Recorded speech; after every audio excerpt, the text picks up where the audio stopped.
I'm thankful to be here. First one in 5 years.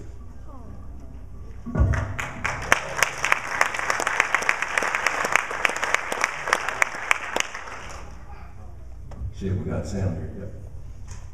On Pentecost Sunday, Apostle spoke out of Jude and Joel chapter 2, verse 13. And he spoke about grace, which is God getting involved in our lives.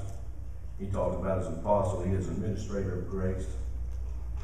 And he said, let the enemy rejoice over your failures. Let God rejoice in your return to his grace and mercy.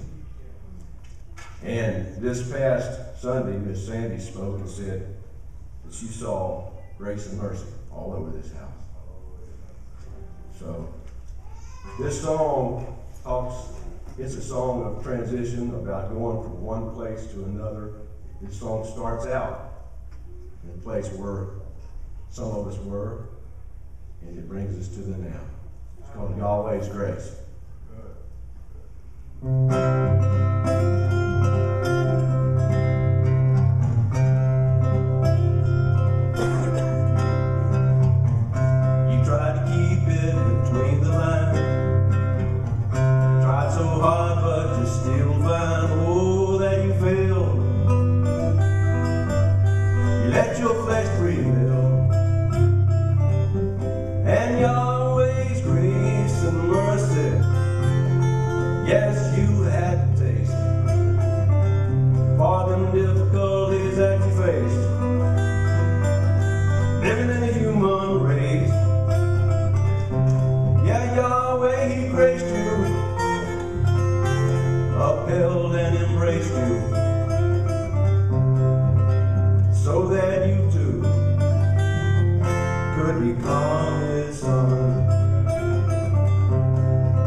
People who have overcome all the difficulties that we face, living in the human race. We're manifested sons, one when it's all said and done.